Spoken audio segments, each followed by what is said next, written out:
Amen. Praise the Lord.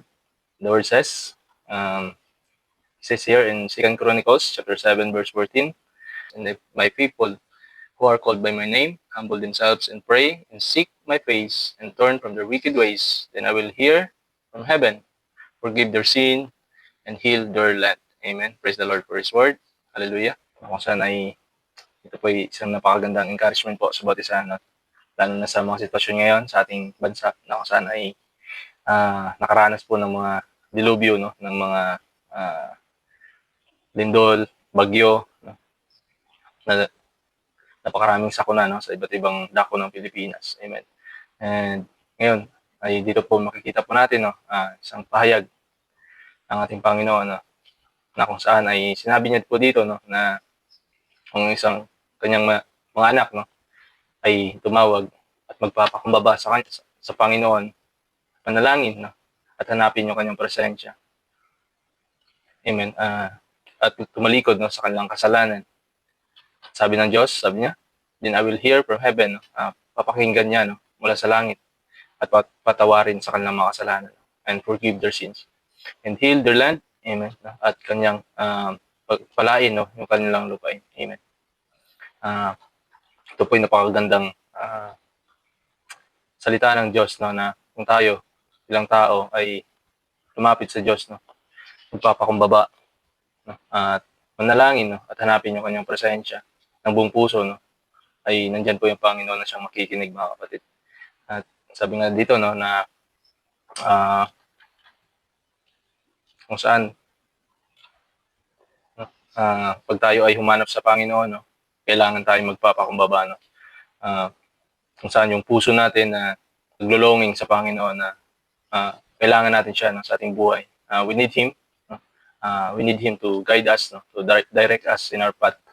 Dahil kung tayo lang po, mga kapatid, lalo na po nakikita natin sa bansang Pilipinas, no, na kung saan ay marami po, no, yung mga kapatid natin na patuloy na sumasamba sa mga Diyos-Diyosan, no? At ito po ay no, hindi nakakalugod sa Panginoon. Ito ay direct message ng Panginoon, no? Kung makita po natin sa Ten Commandments, no, yung pangalawa doon, una at pangalawa ang sinabi ng Panginoon na siya lamang ang Diyos nating sasambahin. Yung pangalawang utos ng Panginoon, no, na kung saan ay wala po tayong ibang imahe, no, na dapat gawin, no, at sambahin. No? Dahil ang Panginoon ay mapanibughong Diyos. No? He's a jealous God. No? At yun po ay talagang dapat nating sundin, mga kapatid, dahil nga po ay siya Diyos, no? Siya yung naglalang sa atin at wala po tayong magagawa, no? Kung paparusahan tayo ng Panginoon, kagaya ngayon sa Pilipinas, ito po isang reminders, no? Ito po isang paalala ng Panginoong Diyos, no? At paghuhukom, no, or paghahatol, no, sa patuloy po na ng ating mga kapatid na nagiging matigas yung ulo, no, ayaw makinig sa salita ng Diyos, no, patuloy na sinusunod nila kung ano yung nais nila, no, patuloy na naniniwala sa maling katuruan, no, sa maling paniniwala, kung saan ay napaklaro, no, sa salita ng Diyos na huwag tayong sumamba sa mga Diyos-Diyos, ano, sa mga idolatry, no?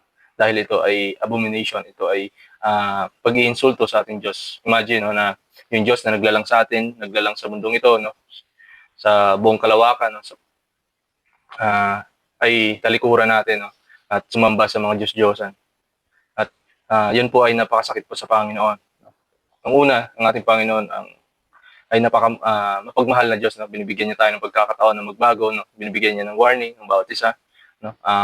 Na magsisi, no, tumalikod sa kasalanan, pero ganun pa man, no, ang ginagawa ng tao ay patuloy, no, sumusunod sa kanilang kalayawan, sa pagsamba sa mga Diyos-Diyosan, hindi pakikinig sa salita ng Diyos.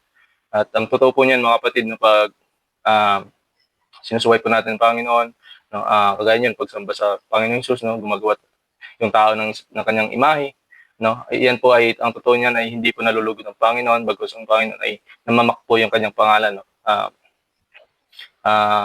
Yan po ay talagang malaking kasalanan sa Panginoon. Kung babalikan po natin yung mga Israelita, no, kung paano po sila pinaparusahan ng Panginoon, paano po sila dinidisiplina ng Panginoon, at even man yung inalaw, no, na sakupin sila ng Babylonia at ng Syria, no, ng Assyria, dahil po sa kanilang katigasan ng ulo, no. Yung una na nagkasala, no, is yung Israel, dahil nga po ay naging dalawang ah, ah, nation po, no, or grupo, no, yung Israel, yung sa 12 tribes, no, naghati po, no, southern and northern, no, kingdom, no, sa Israel, na kung saan ay dahil nga po sa kasalanan, no, nauna po ay yung Israel po ay nagkasala, no, at sinipirit ng Panginoon yung Judah, no, at doon po ay para mapatuloy, no, yung kalooban ng Diyos na yung kanyang plano, no, na iligtas yung isang katauhan, no, sa kapamakan, sa judgment ng Panginoon, ng kanyang ama, no, at yun po ay para mapatuloy, no, yung kanyang kalooban ay sinipiran niya po yung Judah, pero ang nangyari po ay na-influensyahan din po yung Judah, no.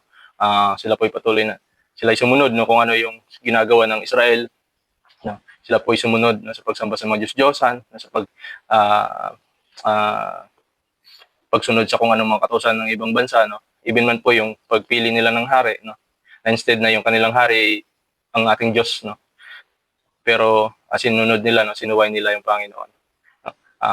Yun po ay pagpapakita, no, ng rebellion sa Panginoon, mga kapatid, no.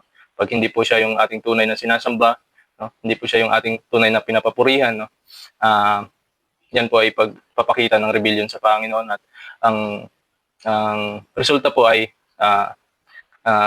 pagpaparusa ng Panginoon, no, sa ating mga tao na matitigas po yung ulo. And kagaya po ngayon, no, napakasakit po isipin, no, gaya doon sa Luzon, no, na kung saan ay may bagyong dumating, no.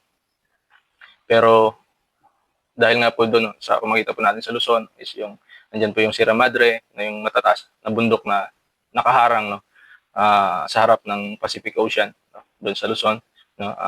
Isang napakataas at napakalaking bundok, no, at mahaba siya, no, kung saan para siyang naging pader, no, doon sa Luzon.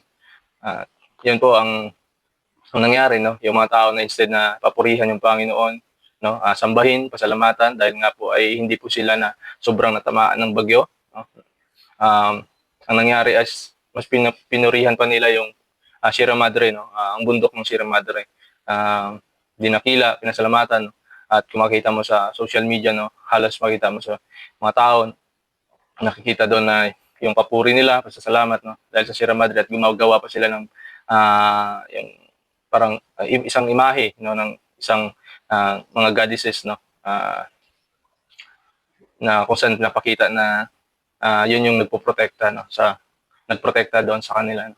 Pero yun po ay isang kamalian, mga kapatid, no. Yan po ay isang malaking kasalanan sa Diyos. Kaya habang hindi pa totally, no, na pinaparusahan ng Panginoon yung ating bansa, no, magsisi na po yung lahat, no, tumalikod sa kasalanan, no, sa pagsamba sa mga Diyos-Diyosan. At yun po ay talagang makita natin dito, no, sabi ko nga kanina, no, doon sa salita ng Diyos na ibinigay, no, na pag tayo ay magpapakumbaba lang sa Panginoon, no, hanapin yung kanyang katuwiran, no, yung kanyang presensya, manalangin, no, at tumalikod sa kasalanan, sabi doon kanina, no, na turn from their wicked ways, then I will hear from heaven, forgive their sin and heal their land. Amen, no.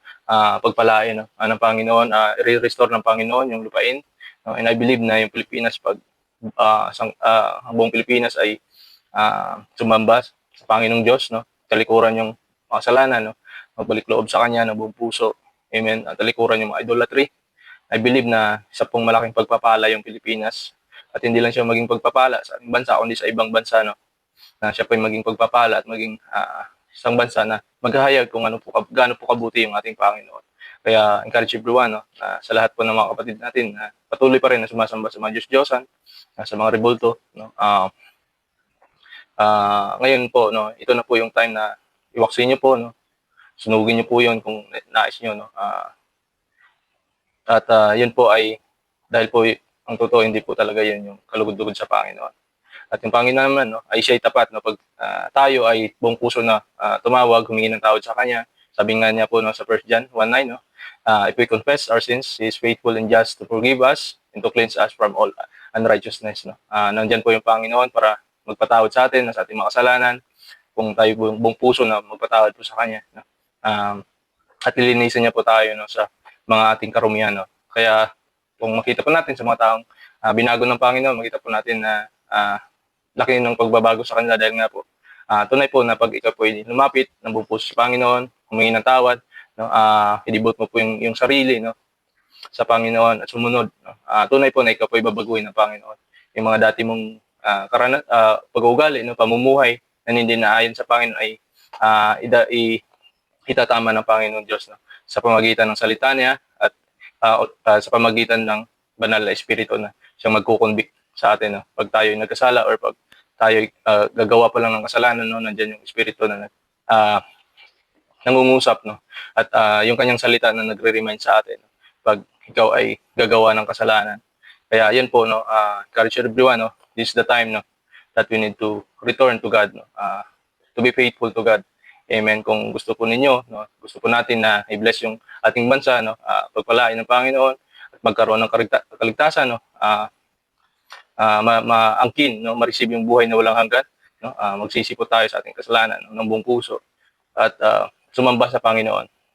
Kilalanin yung Panginoong Hesus na ating pagligtas, no, at Diyos, ating buhay, no, at sundin yung kung ano yung inuutos ng ating Panginoon. Dahil yun po ay kalooban ng Diyos, no, dahil pag ikaw ay tumanggap sa Panginoon, nasa Kanya ka na, no, bilong ka na sa Kanya, no, sa Kanyang mga alagad at tagasunod ng Panginoong Hesus.